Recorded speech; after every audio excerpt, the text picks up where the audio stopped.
Hello and welcome to your NEET Gurukulam educational channel. NEET Gurukulam educational channel में आपका हार्दिक अभिनंदन, हार्दिक स्वागत।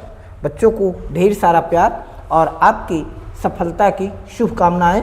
आप मन से पढ़िए, ध्यान से पढ़िए। चलिए, हम लोग रेस्पिरेशन में अभी से पहले हम लोग न्यूट्रिशन समझ चुके थे। न्यूट्रिशन में हम लोग अलग अलग ऑर्गेनिज्म में न्यूट्रिशन समझे थे, फोटोसिंथेसिस समझे थे, ह्यूमन डाइजेस्टिव सिस्टम भी समझे थे।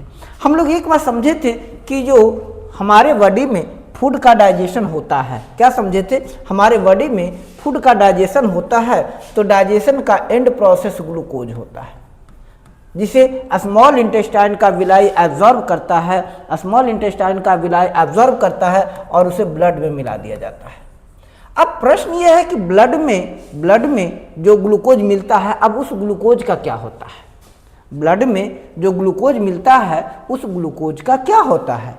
तो उस ग्लूकोज का क्या होता है वही जानने के लिए हम लोग रेस्पिरेशन समझेंगे। वो ग्लूकोज जाता कहाँ है, कहाँ जाता है, क्या उस ग्लूकोज का यूज होता है या ग्लूकोज कहाँ से कहाँ जाता है, तो हम वही समझेंगे रेस्पिरेशन में। लेकिन आगे बढ़ने से पहले एक एक्सपेरिमेंटल डेमोन्स्ट्रेशन है। आपका एनसीईआरटी बुक एक एक्सपेरिमेंटल डेमोन्स्ट्रेशन दिया है, एक एक्सपेरिमेंटल डेमोन्स्ट्रेशन का वर्णन किया है, जिसमें बता रहा है कि कह रहा है कि पहले एक टेस्ट ट्यूब में लाइम वाटर लीजिए।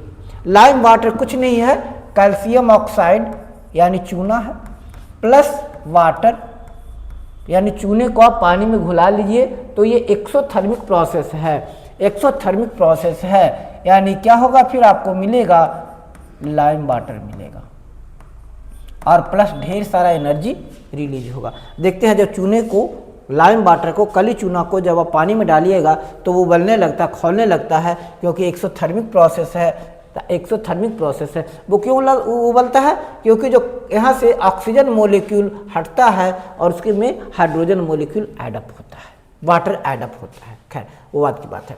तो कह रहा है क्या कि फ्रेशली प्रिपेयर्ड लाइम वाटर लीजिए। क्या लीजिए? लाइम वाटर ले लीजिए, कैल्शियम हाइड्रोक्साइड ले लीजिए। Blow through the lime water, ये लाइम वाटर लिया, यहाँ क्या था, कैल्शियम हाइड्रोक्साइड है। अब इसमें फूंक मारिए तो क्या हो जाएगा, इसमें कार्बन डाइऑक्साइड गैस आया। क्योंकि हम फूंक मारेंगे। अभी कह रहा है जब फूंक मारिएगा तो ये क्या हो जाएगा, लाइम वाटर मिल्की हो जाएगा। जो लाइम वाटर है ये लाइम वाटर मिल्की हो जाएगा। अब कहता है ये लाइम वाटर मिल्की क्यों हुआ? लाइम वाटर मिल्की क्यों हुआ? टेक दिस, है ना, what does avoid this carbon dioxide. तो कह रहा लाइम वाटर क्यों हुआ, है ना, ये मिल्की क्यों हो गया, ये लाइम वाटर मिल्की क्यों हुआ? तो लाइम वाटर इसलिए मिल्की हो गया क्योंकि आपने जो कैल्शियम हाइड्रोक्साइड लिया था, इसमें कार्बन डाइऑक्साइड गैस आकर मिला और कार्बन डाइऑक्साइड क्या किया, हाइड्रोजन को डिस्प्लेस कर दिया। क्योंकि कार्बन डाइऑक्साइड हाइड्रोजन से ज़्यादा रिएक्टिव था तो उसको हटाकर उसका जगह ले लिया और ये बना दिया CaCO3 और plus H2O, COCO3 plus H2O, calcium carbonate बना दिया। क्या बना दिया बेटा? कैल्शियम कार्बोनेट बना दिया। कैल्शियम कार्बोनेट को हम लोग क्या कहते हैं? कैल्शियम कार्बोनेट को हम लोग मार्बल भी कहते हैं। इसीलिए देखते हैं एक और ये डेमोन्स्ट्रेशन करता है। अब तो नहीं होता, पहले वाइट वॉश होता था तो सफ़ेदी होने के बाद चूने से पुताई होती थी। चूने से पुताई होने के कुछ दिनों के बाद उसमें और चमक आ जाता था। तो वो चमक क्यों आता था? क्योंकि जो चूने की पुताई होती थी कैल्शियम हाइड्रोक्साइड हुआ करता था। उसमें धीरे धीरे एटमॉस्फेयर का कार्बन डाइऑक्साइड मिलता था और वो कैल्शियम कार्बोनेट बना देता था और प्लस हाइड्रोजन गैस रिलीज कर देता था। इसी कार्बन डाइऑक्साइड के कारण वो काफ़ी चमकीला हो जाता था। एक और वहाँ 2 डेमोन्स्ट्रेशन दिया। एक में कहा कि या तो लाइम वाटर लीजिए, उसमें फूंक मारिए, या पिचकारी से उसमें हवा भरिए। दोनों कंडीशन में क्या होगा, आपका जो लाइम वाटर है, जो पहले लाइम वाटर कलरलेस था, लाइम वाटर क्या था, कलरलेस है। लाइम वाटर पहले क्या है, ये कलरलेस है। क्या है ये? कलरलेस है। आपका जो कलरलेस लाइम वाटर है, कलरलेस लाइम वाटर है, जब फूंक मारते हैं तो या पिचकारी से हवा भरिएगा तो ये मिल्की हो जाएगा, दुधिया हो जाएगा। क्यों दुधिया हो गया? क्योंकि इसमें कार्बन डाइऑक्साइड गैस आकर मिला और कार्बन डाइऑक्साइड गैस मिलने के कारण ये कैल्शियम कार्बोनेट बना दिया। क्या बना दिया? कैल्शियम कार्बोनेट बना दिया। और कैल्शियम कार्बोनेट के कारण आपका जो लाइम वाटर है मिल्की हो गया, दुधिया हो गया। अलग इक्वेशन डेमोन्स्ट्रेशन कह रहा है कि एक टेस्ट ट्यूब लीजिए, एक परख नली लीजिए और टेस्ट ट्यूब लीजिए। एक टेस्ट ट्यूब में, इस टेस्ट ट्यूब में आप थोड़ा सा पानी डालिए, जूस डाल दीजिए, किसी फ्रूट का जूस डाल दीजिए, पानी नहीं डालिए, जूस डाल दीजिए या चीनी डाल दीजिए और इसमें आप ईस्ट डाल दीजिए। इसमें आपने क्या लिया? जूस लिया था और इसमें आप ईस्ट डाल दीजिए। इसके पहले एक काम और कर दीजिए, एक ट्यूब को इससे जोड़ दीजिए और कॉर्क से इसको बढ़िया से सील कर दीजिए। साथ ही साथ बगल में वैसलीन लगा दिए चारों तरफ ताकि गैस लीक ना करे। अब ये जो ट्यूब का दूसरा सिरा है, एक दूसरा टेस्ट ट्यूब लीजिए, इस टेस्ट ट्यूब में आप लाइम वाटर डालिए। कौन सा? लाइम वाटर डालिए। ये आपका लाइम वाटर कलरलेस था और इसको जोड़ दीजिए, अंदर आने दीजिए, अंदर आने दीजिए। अब क्या ऑब्जर्व कीजिएगा? आप ऑब्जर्व कीजिएगा कि कुछ देर के बाद जो लाइम वाटर है ये मिल्की हो जाएगा। लाइम वाटर जो है मिल्की हो जाएगा। अब ये मिल्की क्यों हुआ? मिल्की क्यों हुआ? क्योंकि जो आपका लाइम वाटर था, आपका जो लाइम वाटर था, इसने क्या किया? ईस्ट ने एरोबिक रेस्पिरेशन किया। ईस्ट ने एरोबिक रेस्पिरेशन किया और उस एरोबिक रेस्पिरेशन के दौरान वो कार्बन डाइऑक्साइड गैस रिलीज किया प्लस एल्कोहल रिलीज किया।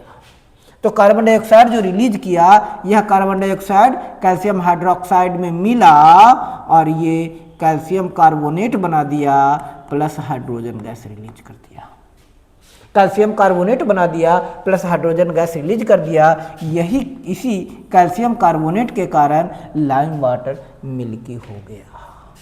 लाइम वाटर मिल्की हो गया।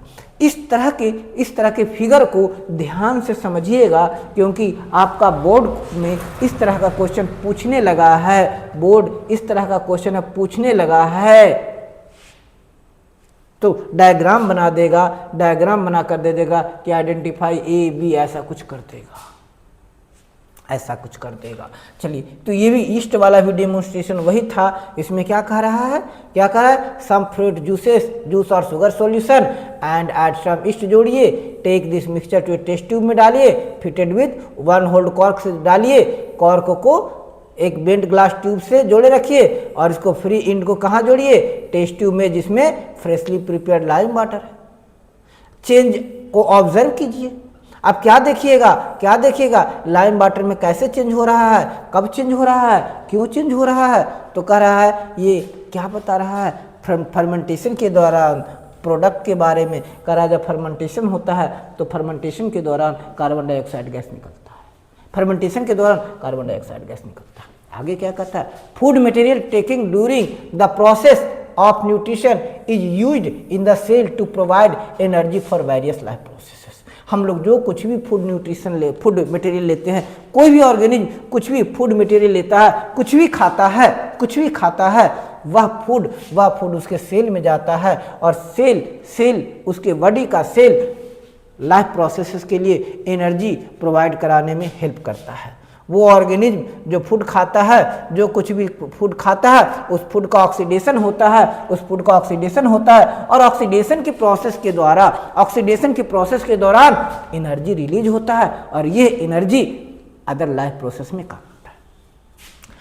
Diverse organism do this in different ways. Some use oxygen to break down glucose completely into carbon dioxide. अब ये जो प्रोसेस है, कौन सा प्रोसेस? फूड के ब्रेकिंग का प्रोसेस, फूड को तोड़ने का प्रोसेस, फूड के ऑक्सीडेशन का प्रोसेस, फूड से एनर्जी रिलीज कराने का प्रोसेस, फूड से एनर्जी ऑब्टेन करने का प्रोसेस अलग अलग होता है। कुछ ऑर्गेनिज्म के बॉडी में ग्लूकोज का कंप्लीट ऑक्सीडेशन होता है और कंप्लीट ऑक्सीडेशन के कारण वो सीधा कार्बन डाइऑक्साइड और वाटर बना लेता है। कुछ ऑर्गेनिज्म में जो ऑक्सीडेशन होता है उसमें जो ग्लूकोज है C6H12 O6 इसका कंप्लीट ऑक्सीडेशन होता है और कंप्लीट ऑक्सीडेशन करके ये carbon dioxide gas plus water बना लेता है, carbon dioxide gas plus water बना लेता है। अभी मैं बैलेंस इक्वेशन नहीं लिखा हूँ, बैलेंस इक्वेशन लिखूंगा। अभी हम इसको रफ समझ रहे हैं कि जो ग्लूकोज है कुछ ऑर्गेनिज्म में ग्लूकोज है इसका कंप्लीट ऑक्सीडेशन होता है, यानी ऑक्सीजन के काफ़ी सारे मॉलिक्यूल आपस में जुड़ते हैं, 6 ऑक्सीजन का मॉलिक्यूल जुड़ जाता है और उसके साथ साथ ये 6 CO2 कार्बन का 6 मॉलिक्यूल और वाटर का 6 मॉलिक्यूल तैयार कर देता है, प्लस क्या करता है, एनर्जी ऑब्टेन करता है। तो कुछ ऑर्गेनिज्म में ग्लूकोज का कंप्लीट ऑक्सीडेशन हुआ, ये कंप्लीट ऑक्सीडेशन हुआ जिसमें भी ग्लूकोज का कंप्लीट ऑक्सीडेशन होगा उसमें कार्बन डाइऑक्साइड रिलीज होगा, वाटर रिलीज होगा। सब और सारे के सारे ऑर्गेनिज्म में ऐसा नहीं होता है, सारे ऑर्गेनिज्म में नहीं होता है, लेकिन बहरहाल कुछ भी हो अलग अलग, कुछ ऑर्गेनिज्म अलग पाथवे लेते हैं, कुछ ऑर्गेनिज्म में इसका पाथवे अलग है। पाथवे कोई भी हो, इसका फर्स्ट स्टेप यही होता है कि जो ग्लूकोज है, जो 6 कार्बन मॉलिक्यूल है, वो 3 कार्बन वाले मॉलिक्यूल पायरूवेट में कन्वर्ट हुआ। ये जो ग्लूकोज है प्रोसेस पाथवे कुछ भी हो, ग्लूकोज पायरूवेट में कन्वर्ट हो गया, पायरूवेट में कन्वर्ट हुआ, ग्लूकोज पायरूवेट में कन्वर्ट होगा। एक ग्लूकोज का मॉलिक्यूल पायरूवेट का 2 मॉलिक्यूल बना देगा। चाहे प्रोसेस कुछ भी, यहाँ से कोई पाथवे शुरू होगा, यहाँ से कोई पाथवे शुरू होगा। अगर अबंडेंट ऑक्सीजन है तब तो पायरूवेट पूरी तरह से टूट करके कार्बन का 3 मॉलिक्यूल, एक पायरूवेट कार्बन का 3 मॉलिक्यूल बना देगा, कार्बन डाइऑक्साइड का 3 मॉलिक्यूल बना देगा एक पायरूवेट। तो एक ग्लूकोज में 2 कार्बन बना, 2 पायरूवेट बना, यानी 12 कार्बन का मॉलिक्यूल बना देगा। अच्छा, पायरूवेट अगर पार्शियल ऑक्सीजन की अबंडेंट लिमिटेड अवेलेबिलिटी है, लिमिटेड काउंट में अवेलेबल है, तो लिमिटेड अवेलेबिलिटी अगर है कार्बन डाइऑक्साइड की, तो उसमें उस कंडीशन में पायरूवेट या तो अल्कोहल में टूटेगा या लैक्टिक एसिड बना देगा, या तो अल्कोहल बनाएगा या लैक्टिक एसिड बनाएगा, डिपेंड करेगा कि किस ऑर्गेनिज्म में उसका ब्रेकिंग अप होता है। तो वही कह रहा है कि पायरूवेट में बी कन्वर्टेड टू इथेनॉल और अल्कोहल एंड कार्बन डाइऑक्साइड। हो सकता है कि ऑक्सीजन की लिमिटेड अवेलेबिलिटी है, अगर ऑक्सीजन की लिमिटेड अवेलेबिलिटी है तो इथेनॉल और कार्बन डाइऑक्साइड बनेगा। और यह प्रोसेस किस में होगा, ईस्ट में होता है, फर्मेंटेशन के दौरान। ईस्ट में फर्मेंटेशन में यही तो होता है, ईस्ट में फर्मेंटेशन में यही तो हो रहा है कि जो आपका जो ग्लूकोज है जो पायरूवेट में बदला, पायरूवेट का इनकम्प्लीट और लिमिटेड ऑक्सीडेशन हुआ और वो बनाया इथेनॉल और कार्बन डाइऑक्साइड। ठीक है, respiration takes place in the absence of air is called anaerobic respiration. इसको हम लोग एनाएरोबिक रेस्पिरेशन कहते हैं। रेस्पिरेशन का वह प्रोसेस जो ऑक्सीजन के एब्सेंस में होता है, जो ऑक्सीजन के बिना होता है, उसको हम लोग क्या कहते हैं, एनाएरोबिक रेस्पिरेशन। अब एनाएरोबिक रेस्पिरेशन भी 2 तरह से होता है, एक तो कंप्लीट एब्सेंस में होगा और एक लिमिटेड अवेलेबिलिटी में होगा। अगर कंप्लीट ऑक्सीडेशन में हो रहा है तो अल्कोहल बनाएगा, जो ईस्ट का केस था। लिमिटेड अवेलेबिलिटी में रहेगा तो वो लैक्टिक एसिड बनाएगा पायरूवेट। क्या कहता है, break down of pyruvate using oxygen takes place in mitochondria. अब देखिए पूरी रेस्पिरेशन क्या हो रहा था। पूरी रेस्पिरेशन में देखिए कि जो आपका ग्लूकोज है, यहाँ देखिए आपका ग्लूकोज है, पहले साइटोप्लाज्म में आकर ये पायरूवेट में बदलेगा। आपका ग्लूकोज कहाँ, साइटोप्लाज्म में, समझ रहे ना, सेल के अंदर साइटोप्लाज्म होता है, प्रोटोप्लाज्म नहीं, साइटोप्लाज्म। तो सेल के साइटोप्लाज्म में पायरूवेट में बना। अच्छा, उसके बाद अब ये इस पायरूवेट की 3 कहानी होगी। इस पायरूवेट की 3 कहानी है। ऑक्सीजन नहीं है, ऑक्सीजन का एब्सेंस है किसमें, ईस्ट में। एब्सेंस है, ऑक्सीजन नहीं है, तो क्या बना देगा, ethanol carbon dioxide plus energy. क्या बनाएगा, ethanol plus carbon dioxide plus energy, यानी ये बनाएगा C2H5OH बनाया। तीन कार्बन वाला मॉलिक्यूल पायरुवेट था, 3 कार्बन वाला मॉलिक्यूल है, ये किसमें क्या बना दिया, इथेनॉल बना दिया, प्लस कार्बन डाइऑक्साइड गैस बना दिया, और प्लस एनर्जी रिलीज किया, ईस्ट में हुआ। अगर ऑक्सीजन की कमी है, लिमिटेड ऑक्सीजन है जो हमारे मसल्स में होता है, तो जो 3 कार्बन वाला पायरुवेट है, 3 कार्बन वाला मॉलिक्यूल लैक्टिक एसिड में कन्वर्ट हो गया। 3 कार्बन का पायरुवेट 3 कार्बन वाले लैक्टिक एसिड में कन्वर्ट हो गया और वो एनर्जी रिलीज कर दिया। और यही लैक्टिक एसिड हमारे मसल्स में क्रैम्प का कारण बनता है, मसल में क्रैम्प का कारण बनता है। जो पेशियों में ऐंठन होती है, दर्द होती है, इसी लैक्टिक एसिड के कारण होता है। इसकी अगर गर्म पानी से सेकाई की जाए तो धीरे धीरे जो लैक्टिक एसिड है, 3 कार्बन वाला कार्बन, ये धीरे धीरे कार्बन डाइऑक्साइड में कन्वर्ट होने लगेगा और हमको रिलीफ मिलता रहेगा। या वैसे भी छोड़ दीजिएगा तो धीरे धीरे क्या करेगा, ब्लड जाएगा, ब्लड हेमोग्लोबिन से उसको और ऑक्सीजन देगा और वो धीरे धीरे लैक्टिक एसिड ऑक्सीडाइज होकर के कार्बन डाइऑक्साइड में कन्वर्ट होगा, रिलीज होगा और आपको रिलीफ मिलेगा। लेकिन अगर कार्बन डाइऑक्साइड खूब सारा है, प्रेजेंस है, माइटोकॉन्ड्रिया है, तो माइटोकॉन्ड्रिया में कार्बन डाइऑक्साइड और वाटर रिलीज होगा। अब यहाँ से क्वेश्चन आपको दे देगा, यहाँ से आपको इस तरह से देगा, देखिए आपको इस तरह से दे सकता है, यहाँ दे दिया ग्लूकोज, यहाँ दे दिया ग्लूकोज, यहाँ दे दिया ए, यहाँ दे दिया पायरुवेट, यहाँ दे दिया बी, यहाँ पहले लिखिए इन प्रेजेंस ऑफ ऑक्सीजन,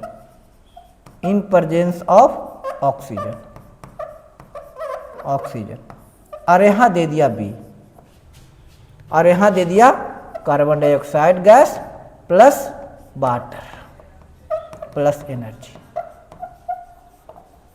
अब पूछेगा आपको A and B are respectively, A and B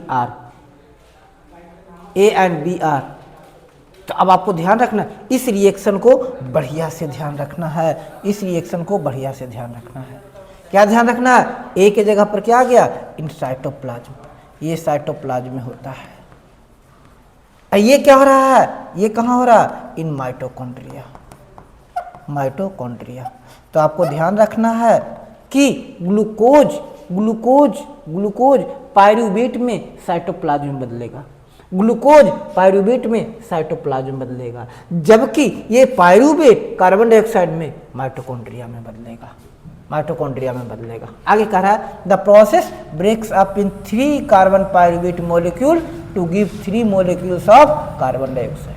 और माइटोकॉन्ड्रिया में जब एक पायरुवेट मॉलिक्यूल का डाइजेशन होगा, एक पायरुवेट मॉलिक्यूल ब्रेकअप होगा, तो 3 कार्बन डाइऑक्साइड मॉलिक्यूल बनाएगा और इसका अदर प्रोडक्ट क्या बनेगा, अदर प्रोडक्ट इज वाटर, इसका अदर प्रोडक्ट वाटर बनेगा। Since the process takes place in the presence of air और oxygen, so it is called aerobic respiration.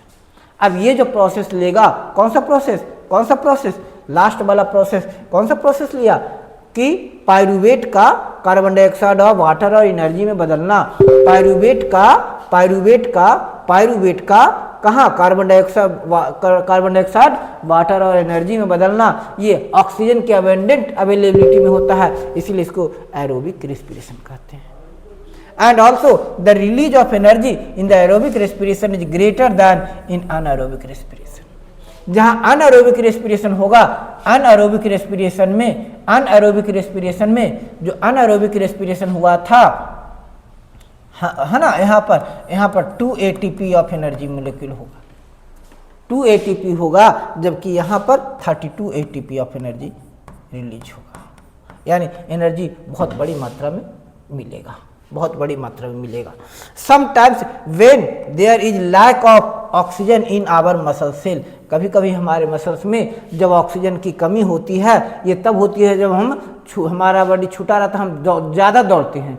जब बहुत ज़्यादा दौड़ते हैं तो क्या होता है कि पायरुवेट के ब्रेक डाउन का जो पाथवे होता है वो बदल जाता है और इसमें pyruvate is converted to lactic acid, और अपना जो पायरूवेट है वो लैक्टिक एसिड में कन्वर्ट हो जाता है, जो भी अगेन एक 3 कार्बन मॉलिक्यूल है।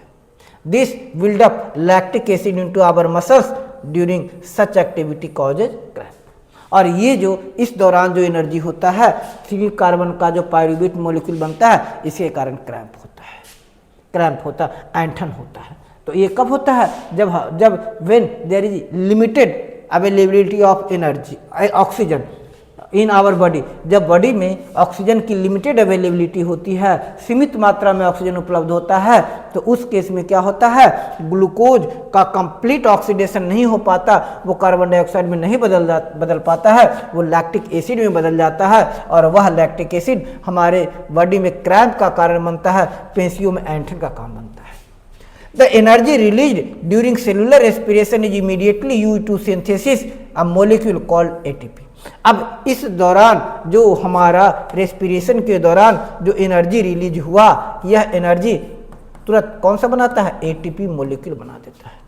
हमारे बॉडी में जो एडीपी होता है, जो हमारे बॉडी में एडीपी होता है, एडिनोसिन डाइफॉस्फेट का मॉलिक्यूल है, एडिनोसिन डाइफॉस्फेट के मॉलिक्यूल में एक फॉस्फेट जोड़ करके उसको एटीपी में बदल देता है, और एटीपी को हम लोग एनर्जी क्वाइन कहते हैं।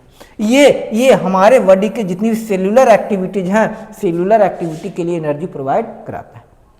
तो करा which molecule provide energy to the cellular activity of our body, हमारे बॉडी के सेलुलर एक्टिविटी के लिए एनर्जी कौन प्रोवाइड कराता है? ATP. ATP is broken down giving rise to fix amount of energy which can drive the endothermic reactions taking place in the cell, और इस दौरान हमारे बॉडी के एंडोथर्मिक रिएक्शन होता है। तो हमारे बॉडी के एंडोथर्मिक रिएक्शन के लिए, हमारे बॉडी के एंडोथर्मिक रिएक्शन के लिए एनर्जी कौन प्रोवाइड कराता है? एटीपी मॉलिक्यूल प्रोवाइड कराता है, एडिनोसिन ट्राइफॉस्फेट मॉलिक्यूल प्रोवाइड कराता है। हमारे बॉडी में जो एनर्जी की रिक्वायरमेंट होती है, हमारे सेल को जो एनर्जी की रिक्वायरमेंट होती है माइटोकॉन्ड्रिया में, वो कौन प्रोवाइड कराता है? एटीपी मॉलिक्यूल प्रोवाइड कराता है। तो वो फिर क्या होता है? एटीपी जाता है वहाँ से एक फॉस्फेट मॉलिक्यूल अलग हो जाता है, वो एडीपी में कन्वर्ट हो जाता है, और एडीपी में कन्वर्ट होकर के फिर वो वापस सेल के बाहर आ जाता है, फिर वो वापस आ जाता है, माइटोकॉन्ड्रिया से बाहर आ जाता है। ठीक है, और ये प्रोसेस चलता रहता है। आगे क्या कर रहा है? ATP the energy currency for most cellular process. ATP की बात थी ना, एटीपी क्या है? सेलुलर प्रोसेस, अधिकांश सेलुलर प्रोसेस के लिए एनर्जी करेंसी है। Energy release during the process of respiration is used to make ATP molecule from ADP. Respiration के दौरान जो एनर्जी होता है, यहाँ एडीपी है, एडीपी में एक फॉस्फेट मॉलिक्यूल जुड़ गया, और एनर्जी यूज होकर के एडीपी किस में बदल गया? एटीपी में कन्वर्ट हो गया। Endothermic process in the cell use ATP to drive reactions.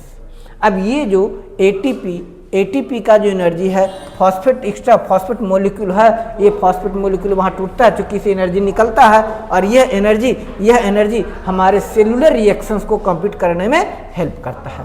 When the terminal phosphate linked in ATP is broken using water, 30.5 kilojoule per mole of energy is released। तो कहता है कि जब एक एटीपी मॉलिक्यूल ब्रेकअप होता है, एक ATP molecule से अगर फॉस्फेट निकल जाता है और ये एडीपी में कन्वर्ट हो जाता है, यानी जब हमारे बॉडी के सेल में जब एटीपी एडीपी में कन्वर्ट होता है, तो ये 30.5 किलो जूल एनर्जी रिलीज करता है। Think of how a battery can provide energy for many different kinds of uses. It can use to obtain mechanical energy, light energy, electrical energy and so on. अब करा सोचिए, battery की energy से हम कई चीज़ें चलाते हैं, कई एनर्जी में कन्वर्ट करते हैं, बल्ब जला रहे, ट्यूबलाइट अभी जल रहा है, इलेक्ट्रिकल एनर्जी है ना। हम बोल रहे हैं तो जो माइक लगा हुआ, माइक का जो साउंड एनर्जी है वो एक इलेक्ट्रिकल एनर्जी में कन्वर्ट हो रहा है। मोटर चला लिए तो मैकेनिकल एनर्जी में कन्वर्ट हो रहा है। ATP can be use the cell in contractions of muscles. अब सेल का जो एनर्जी है कहाँ यूज होगा? जो सेल जो ये एनर्जी रिलीज किया कहाँ यूज होगा, कॉन्ट्रैक्शन ऑफ मसल, मसल को कॉन्ट्रैक्ट करने में, सिकोड़ने में, ताकि हमारे बॉडी में मूवमेंट हो सके। आगे प्रोटीन सिंथेसिस में, कंडक्शन ऑफ नर्व इंपल्स के कंडक्शन में, और मेनी अदर एक्टिविटी। आपका एनसीईआरटी 3 एक्टिविटी कह रहा है, इस 3 एक्टिविटी को याद रखिएगा। ATP can be used in contraction of muscles, protein synthesis and conduction of nerve impulse. Nerve impulse के कंडक्शन में, मसल्स के कॉन्ट्रैक्शन में, और मसल के कॉन्ट्रैक्शन में, और प्रोटीन के प्रोडक्शन में। Since aerobic respiration pathway depend on oxygen, कह रहा है क्या, एरोबिक रेस्पिरेशन किस पर डिपेंड कर रहा है, ऑक्सीजन पर, तब ना एरोबिक इसीलिए कहा है ना उसको। So aerobic organism need to ensure that there is sufficient intake of oxygen. अब एरोबिक रेस्पिरेशन पूरी तरह से हो, बॉडी के ऑर्गेनिज्म के बॉडी में एरोबिक रेस्पिरेशन सक्सेसफुली हो। अब इसके लिए जरूरी है कि उस ऑर्गेनिज्म को भरपूर मात्रा में एनर्जी मिले, ऑक्सीजन मिले। We have seen that plant exchange gases through stomata. हम लोग पढ़े कि प्लांट में गैस का एक्सचेंज किससे होता है, स्टोमाटा में होता है। लीफ में जो रहता है स्टोमाटा में होता है। And large intercellular space ensure all cells are in contact with air. और हम लोग देखे कि प्लांट सेल में या हर बॉडी ऑर्गेनिज्म के बॉडी में काफ़ी सारा इंटरसेलुलर स्पेस होता है। नाम समझ लीजिए, इंटरसेलुलर स्पेस। इंटरसेलुलर स्पेस का मतलब हो गया 2 सेल के बीच का स्पेस। तो 2 सेल के बीच काफ़ी सारा स्पेस रहता है। क्यों रहता है, ताकि वह सेल चारों तरफ से अपनी पूरी वॉल्यूम में ऑक्सीजन को से ऑक्सीजनेट हो सके और काफ़ी बड़ी मात्रा में ऑक्सीजन ले सके और सफिशिएंट ऑक्सीजन हो सके। We have seen that plant exchange gases through stomata. ये हो गया। Carbon dioxide and oxygen are exchange by diffusion. अब कार्बन डाइऑक्साइड और ऑक्सीजन एक्सचेंज होता है डिफ्यूजन से, मतलब जहाँ लोअर कंसंट्रेशन और हायर कंसंट्रेशन की बात हुई। आज मैंने इस पर एक रील डाला है, इस पर एक रील डाला है। उस रील को देख लीजिएगा और क्लियर हो जाएगा और आपको समझ में आ जाएगा कि हमारे लंग्स में गैस का एक्सचेंज कैसे होता है लोअर कंसंट्रेशन से हायर कंसंट्रेशन की ओर। They can go into cell or away from them and out of the air. The direction of diffusion depend upon environmental condition and requirement of plant. तो जो diffusion होगा gas का जो diffusion होगा, gas कौन सा gas कहाँ जाएगा, ये डिपेंड करेगा कि इन्वायरमेंटल कंडीशन कैसा है और प्लांट को कितनी ऑक्सीजन की आवश्यकता है, गैस की आवश्यकता है। एट नाइट, अब करा नाइट में, at night when there is no photosynthesis occur. Night में प्लांट में क्या होता है, नाइट में फोटोसिंथेसिस नहीं होता है। और फोटोसिंथेसिस के लिए लाइट जरूरी होता है ना बेटा। फोटोसिंथेसिस के लिए 2 बेसिक रिक्वायरमेंट है, chlorophyll molecule as a catalyst and light as a source of energy. तो रात में सोलर एनर्जी होता नहीं है, सोर्स ऑफ एनर्जी नहीं मिलता है, सोलर एनर्जी नहीं मिलता है, दैट्स वाई रात में फोटोसिंथेसिस नहीं होता। So occurring CO2 elimination is the major exchange activity. अब जो CO2 एलिमिनेशन का प्रोसेस है, प्लांट से जो CO2 गैस निकलता है, यूजअप होता है, ये मेजर एक्सचेंज एक्टिविटी होता है। यानी रात में क्या होता है, CO2 का एलिमिनेशन रेस्पिरेशन के द्वारा हो जाता है।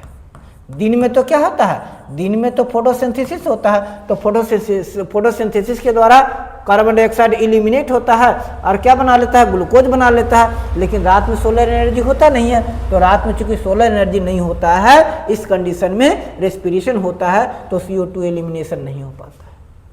During the day CO2 generated during the respiration is used for photosynthesis. अब क्या होता है, डाउन के में आ जाइए, बिल्कुल सुबह आइए, जब सूर्योदय होता है उस समय, जब सूर्योदय हो रहा होता है उस समय फोटोसिंथेसिस शुरू होता है। क्या शुरू होना था, फोटोसिंथेसिस इनिशिएट होना होता है। फोटोसिंथेसिस की प्रोसेस शुरू होना होता है। अब फोटोसिंथेसिस के लिए कार्बन डाइऑक्साइड चाहिए होता है, फोटोसिंथेसिस के लिए कार्बन डाइऑक्साइड होना होता है, लेकिन रात में प्लांट में क्या होता है, रेस्पिरेशन होता है, तो रात में ऑलरेडी वो कार्बन डाइऑक्साइड रिलीज कर रहा होता है। तो सुबह में फोटोसिंथेसिस के लिए जो कार्बन डाइऑक्साइड गैस होता है ये एटमॉस्फेयर से नहीं लेता है। शुरू में दिन में, सुबह में, भोर में जब सूर्योदय होता है उस समय प्लांट बाहर से कार्बन डाइऑक्साइड गैस नहीं लेता है, क्योंकि उनमें पहले ही ढेर सारा कार्बन डाइऑक्साइड जमा है। तो कुछ देर तक अपने जो स्टोर्ड कार्बन डाइऑक्साइड है प्लांट के स्टोमाटा के पास, प्लांट के वैक्यूल्स में जो स्टोर्ड कार्बन डाइऑक्साइड है लीफ में, वही कार्बन डाइऑक्साइड यूज अप होता है किसमें, ग्लूकोज को बनाने में। तो वो सिर्फ वाटर लेता है और वाटर लेकर के अपना C6H12O6 बना दिया और ऑक्सीजन गैस रिलीज कर दिया। इसी तरह से शाम में ये हो गया डॉन के समय, भोर में, और एक डस्क शाम में क्या होता है, शाम में ये ऑक्सीजन रिलीज नहीं करता है, क्योंकि शाम में अब सूर्यास्त हो जाता है। तो सूर्यास्त हो जाता है तो अब फोटोसिंथेसिस बंद हो जाता है, अब रेस्पिरेशन होता है, और रेस्पिरेशन के लिए क्या चाहिए होता है, ऑक्सीजन। तो ये जो ऑक्सीजन मॉलिक्यूल होता है, कुछ मॉलिक्यूल वो ट्रैप हो जाता है, जमा कर लेता है, और वो एटमॉस्फेयर से नहीं लेता है। तो ये इस ऑक्सीजन मॉलिक्यूल का वो यूज करता है और अपने कार्बोहाइड्रेट से ब्रेकअप करना शुरू कर देता है, और ये एटमॉस्फेयर में कार्बन डाइऑक्साइड रिलीज करना शुरू कर देता है। तो कह रहा है कि सुबह में और शाम में प्लांट में गैसियस एक्सचेंज नहीं हो पाता है, वो केवल गैस एब्जॉर्ब नहीं करता है। क्यों नहीं कर पाता है, तो उसका रीजन यही होता है कि सुबह में उसके पास खुद कार्बन डाइऑक्साइड रहता है जो फोटोसिंथेसिस के लिए पर्याप्त होता है, इसलिए वो कार्बन डाइऑक्साइड से ऑक्सीजन नहीं लेता बल्कि ऑक्सीजन रिलीज करता है। इसी प्रकार शाम में जब रेस्पिरेशन शुरू होना होता है तो रेस्पिरेशन के लिए जो ऑक्सीजन होता है वो फोटोसिंथेसिस के दौरान रिलीज ऑक्सीजन पर्याप्त रहता है, इसीलिए वह बाहर से ऑक्सीजन की आवश्यकता नहीं होती है और शुरू में अपने ऑक्सीजन का यूज करता है और वो ऑक्सीजन एटमॉस्फेयर में रिलीज नहीं करता है। Instead oxygen release is the major event at this time. Animal have evolved different organ for uptake of oxygen. Oxygen के अपटेक के लिए, ऑक्सीजन लेने के लिए एनिमल में अलग अलग तरह का ऑर्गन डेवलप हुआ है एटमॉस्फेयर से। And for getting read of carbon dioxide develop produced, यानी कहा था हर ऑर्गेनिज्म में ऑक्सीजन को लेने के लिए, कार्बन डाइऑक्साइड रिलीज करने के लिए अलग अलग ऑर्गन डेवलप हुआ है। Terrestrial animal can breathe in oxygen in the atmosphere but animal live in water need to use dissolve oxygen in water. जो टेरेस्ट्रियल एनिमल है, जमीन पर रहने वाले जानवर हैं, वो तो ठीक है, वो बाहर से तो ऑक्सीजन ले लेते हैं, हवा से ऑक्सीजन ले लेते हैं, लेकिन जो एक्वेटिक क्रीचर हैं, पानी में रहने वाले जीव हैं, पानी में रहने वाला जीव बाहर रेस्पायर नहीं कर सकता। वो पानी में जो घुला हुआ ऑक्सीजन है वो उसी को यूज कर सकता है, इसी यूज करता है। Since amount of dissolve oxygen is fairly low compare to amount of oxygen in air. अब पानी में ऑक्सीजन की मात्रा बहुत कम होती है। अब देखिए फिश कैसे रेस्पिरेशन कर रहा है। फिश क्या करता है, अपने माउथ से वाटर ले रहा है। वाटर क्या है, ये कौन सा ऑक्सीजनेटेड वाटर है, इसमें ऑक्सीजन मोलिक्यूल है और वाटर में ऑक्सीजन की सोल्युबिलिटी लिमिटेड होती है। वाटर में ऑक्सीजन की सोल्युबिलिटी लिमिटेड होती है। अब ये गिल्स में लिया, गिल्स देखिए कैसे मॉडिफाइड है, गिल्स से निकल रहा है और गिल्स में ही ब्लड कैपिलरीज है। देखिए इस गिल्स से जा रहा है, यहाँ से ऑक्सीजन ले रहा है और यहाँ से दूसरे गिल्स से बाहर आ रहा है, कार्बन डाइऑक्साइड बाहर आ रहा है। तो गिल्स से एयर ऑक्सीजन रिच ब्लड है ये, तो गिल्स यहाँ से इंटर किया, यहाँ से वाटर इंटर कर रहा है ना, वाटर इंटर कर रहा है, तो इसमें एयर था। तो अब क्या हुआ, इसमें क्या हुआ, यहाँ से ऑक्सीजन लिया और ऑक्सीजन ले लिया, ऑक्सीजन लेकर ये ऑक्सीजनेटेड हो गया। अब फिर इसमें क्या है, ये डीऑक्सीजनेटेड है, इससे बाहर निकल रहा है ना ये। अब इसमें क्या हुआ, ये ऑक्सीजन, ये कार्बन डाइऑक्साइड इसमें मिल गया, तो क्या हुआ, ऑक्सीजनेटेड जो वाटर था वो डीऑक्सीजनेटेड या कार्बोनेटेड वाटर में कन्वर्ट हुआ। तो वही कह रहा कि the rate of breathing of aquatic animal organism is much faster than terrestrial organism. Reason is that limited solubility of water. Of oxygen in water. तो चूंकि ऑक्सीजन वाटर में ऑक्सीजन की सोल्यूबिलिटी डिसोल्यूशन लिमिटेड है, सीमित मात्रा में oxygen उसमें घुला हुआ रहता है, इसीलिए जो एक्वेटिक एनिमल है इसका ब्रीदिंग रेट काफ़ी फास्टर रहता है।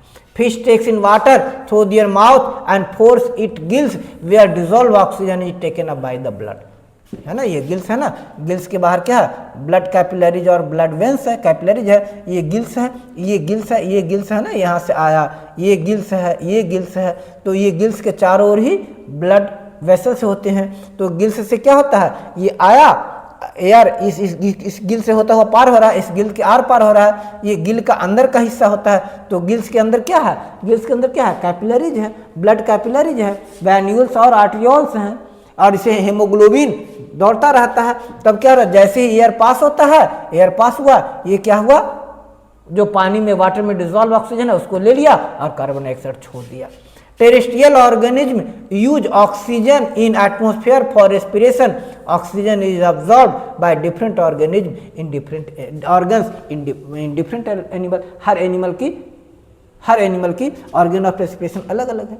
Organ have to structure that increase the surface area which in contact with oxygen rich atmosphere. लेकिन जितने भी रेस्पिरेटरी ऑर्गन है, चाहे किसी भी ऑर्गेनिज्म का रेस्पिरेटरी ऑर्गन हो, एक चीज़ तो कॉमन होता है कि उसका सरफेस एरिया बहुत ज़्यादा होता है। जैसे हमारे लंग्स में, जिसकी बात करेंगे हम शॉर्ट्स में डाले हुए हैं, उसको देख लीजिएगा, उसमें समझ में आएगा कि हमारे लंग्स में काफ़ी सारे बैलून लाइक स्ट्रक्चर हैं, एल्वोली हैं। वो क्यों है, सरफेस एरिया को बढ़ाने के लिए। इसमें काफ़ी सारे गिल्स हैं, क्यों है, सरफेस एरिया बढ़ाने के लिए। तो कर exchange of oxygen and carbon dioxide had taken place across the surface, so the surface is very fine and delicate. अब चूंकि उससे ऑक्सीजन का गैसेस एक्सचेंज होता है, इसीलिए वह सरफेस बहुत पतला होता है, बहुत कोमल होता है। In order to protect this surface it is usually placed within the body, और बचा रहे इसके लिए जरूरी है कि वो शरीर के अंदर हो। In addition is mechanism for moving air in and out where the oxygen is absorb. और ये यही मैकेनिज्म है ना, तो इसमें क्या होता है, कैसा मैकेनिज्म बनता है कि ये एयर वहाँ उस ऑर्गन तक जाए जहाँ पर ऑक्सीजन गैसेस एक्सचेंज हो सके, ऑक्सीजन एब्जॉर्ब हो सके और कार्बन डाइऑक्साइड रिलीज हो सके। ठीक है, आज इतना ही। कल की क्लास में हम लोग ह्यूमन रेस्पिरेटरी सिस्टम की बात करेंगे। कल हम समझेंगे कि ह्यूमन में रेस्पिरेशन कैसे होता है। आज के लिए इतना ही। Thank you very much for being with us.